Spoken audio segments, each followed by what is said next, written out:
Hi and welcome to another video on the Thoth Tarot series. So here we go. This time we've got this card, which is the Seven of Swords. So a fair bit going on in that, and we'll take a look at the close-up of the card and break it all down for you. And yeah, pretty icy looking card really, so probably can tell that not all is brilliant with the energy of the card, so we'll again take a look at that as well. Okay, we'll come on to the larger version of the card here, and as you can see we've got the central sword running up the middle of the card, surrounded and being attacked by a crescent shaped formation of smaller swords that damage the central sword here. And we've got the moon representing the unconscious thoughts and doubts there, blunting the piercing effect of our central sword, which is really us. The central sword represents our will, our desires, what we really want. And we have the sun here at the bottom of it, which is being overruled by the subconscious. So the subconscious plays a very dominant role in this card, and so it weakens the effect of what we really want to do, and therefore we get a sense of helplessness, hopelessness, and don't really feel empowered in the situation when this card comes up in a reading. If we go to the associated Sephiroth of this, it's way down here at the 7th, and it's got a bit of a bad reputation, this, as not many of the 7s have a strong attribute apart from the 7 of Wands. And looking at Dion Fortune's Mystical Kabbalah, she explains that by saying that this Sephiroth is ruled by Venus, and it's only really the Wands, which is spirit, that can associate with the spiritual intentions of what Venus is all about. So you have a much stronger 7 of Wands than you have 7 of Cups and 7 of Swords and 7 of Pentacles or Discs. This Sephiroth is to do with emotions, and the emotion, they do have a relevant place because they balance out the aspect of Hod here, which is the intellectual aspect. So the two go hand in hand, and the two are both equally important. But also this does actually mean victory, so at the end of the day there is an underlying saving grace, if you like, of this Sephiroth, which does say that we do have the power to overcome the destructive aspect of our subconscious mind. So if we move on to the actual astrology, which we've indicated and talked about in the main, but we'll just go over and review that. You've got the moon here in a air suit, which is Aquarius, so the two don't really go hand in hand very well. You've got the effects of the emotions clouding the intellect, and this is associated with the decan, the first decan, 0 to 10 degrees, of Aquarius, which on the decan wheel is here. It's the sign of Aquarius, and you've got the other two decans that follow.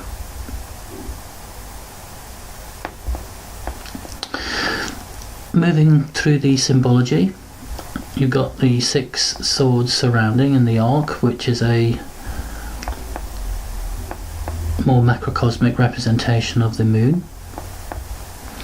And you've got the planets, various different planets on the outsides, the hilts of the swords here. First one we look at would be Mars, and for each one of these swords we're looking at the damaging aspects of each particular planet. So for Mars we would be looking at, obviously it's to do with energy, exertion, that sort of thing, and this may indicate that we may not be able to see through a particular problem because of a lack of energy, a lack of assertion, lack of forcefulness, that we just can't really express ourselves very well. Sword here on to the right is the 4 of Jupiter, And Jupiter is to do with higher mind, optimism, luck. So we may just feel as if we're not particularly lucky in life. We may not be connected to our higher self, and therefore we can't see the wider, broader outlook on life. So maybe quite introverted and not really feeling as if we deserve to have anything good in our lives. We'll go on to this one here, which we can see just about as Mercury. You've got the crescent shaped on top of a circle and the cross. So Mercury, as we know, is to do with the communication, so this may indicate that our self-talk isn't particularly productive. Last on the right here is Saturn, which is to do with rigidity and inflexibility. So maybe we don't have the flexibility of thought to overcome the problem. Maybe we're just too harsh on ourselves, too restricted. So that's what Saturn is representing there. And going over to the left side here, we've got Venus, which is all to do about our self-love or lack of it. And lastly, we've got the crescents of the moon, which is to do with our instincts. So maybe we're not listening to our inner guide, our instincts. Maybe we shut those off. So those are 6 ways in which self-doubt can actually come into play. And moving on to the background of the card, we have a pale blue colour with these white chaotic lines. So these white lines here represent chaotic thought, randomness. Nothing is really particularly penetrating. And the coldness of the blue, again, maybe we're not letting enough warmth in our life to come through. Okay, I think that wraps up pretty much all of the symbology there. So we can maybe just go on to a few quotes from the Book of Thoth. And one thing that Crowley does say in support of this Sephiroth is that Netzach is in the suit of swords, does not represent such a catastrophe as the other suits, I think I indicated from Day and Fortune. For Netzach is ruled by Venus, which means victory. But he also says that the card, like the Four of Swords, suggests a policy of appeasement. So we're not really fulfilling what we really want to do strongly enough. So that just basically backs up what I've said previously.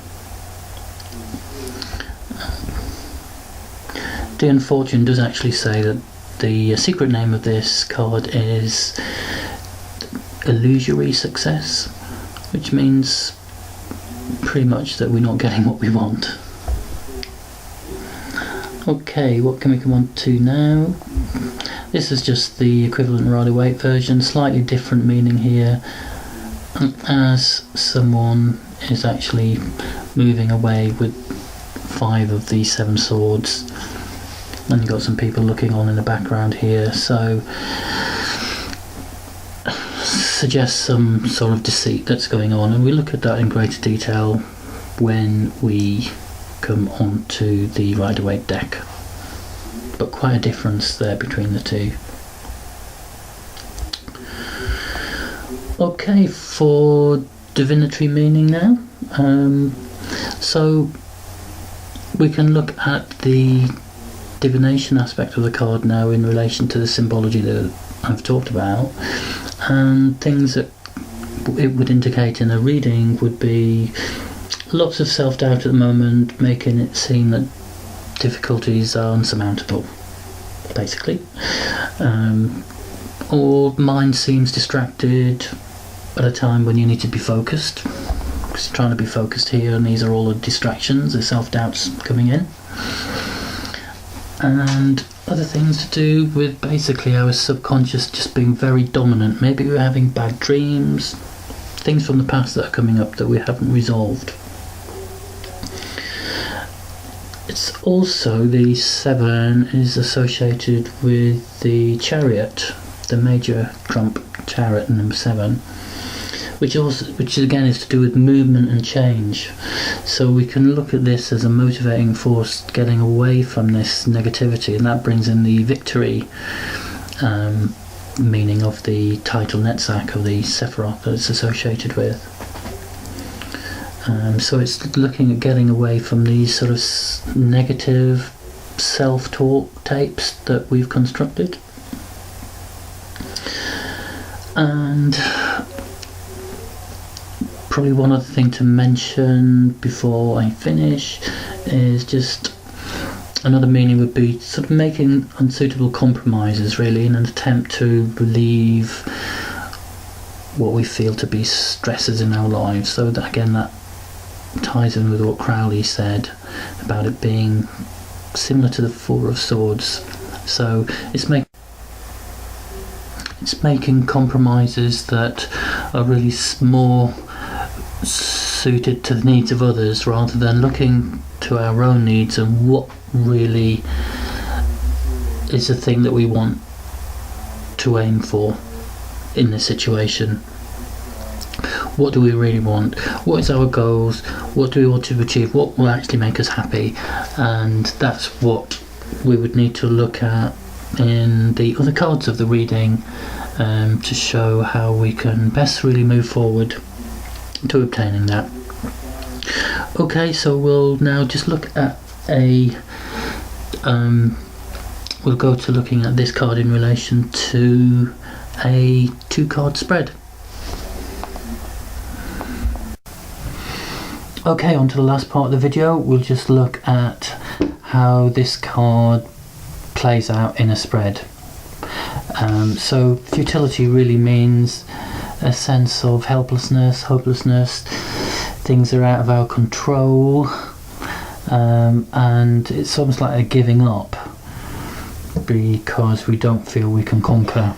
So the large sword, our sense of self, our sense of will and purpose, doesn't feel it can conquer everything that's coming towards it.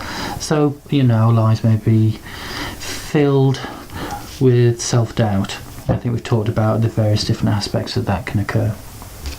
You've got the moon on top of the sun, so you've got subconscious doubts overruling our sense of self and our sense of will in the sun there. It's interesting that this is on the tip of the sword, actually, so our direction and our will in life is actually blunted by self-doubt. So we can aspect that with the gain card, for instance, and this would be that really we need to look at how our sense of self-worth stops us from achieving what we want to do practically, or achieve practically and materially. If someone is frustrated at why things are not happening for them materially, well, this card actually brings that out, and we can obviously talk about the various different aspects that the swords bring, and that would need to be unravelled for them to actually move on and achieve what they want to do. Or we can look at it in terms of the love card here, which is a very strong card. So again, self-doubt is getting in the way of our ability to love or receive love, and we talked about that in depth last time. So that again, that sense of self-doubt stops the flow of energy of this card. And we'll finally look at the Two of Wands, which I haven't gone through yet, but that will be next time. So this is all about being confident in just expressing who we are. The opposite of this in a way. So these two paired together, or this aspect to this, would really indicate that it's self-doubt getting in the way of expressing ourselves, our confidence, our ability to go out and express ourselves. So that's just a very, very brief summary of how these actually can interrelate. I think the final thing I'll just say, if this relates to any spiritual question with regards to meditation, which I do like to bring up on each video, then it could be to do with self-doubt about our mind just getting in the way of meditating. There's so many self-doubts about, again, our worth, And again, this chaos in the background means that there's a lot going on mentally that can be interfering with the meditation. Or it may be to do with the practicality of just being able to sit and meditate. There may be things in the way practically, such as home circumstances, job circumstances. All of these can relate to the swords here to stop our true purpose here of what we want to do, represented again by the central sword, which would be to cut through the veil of matter and just reconnect with spirit, really. So again, all these cards can relate to very down to earth daily things, or they can relate to more esoteric things there. Okay, I hope this helped, and I hope it wasn't too long, and I will see you again. Bye.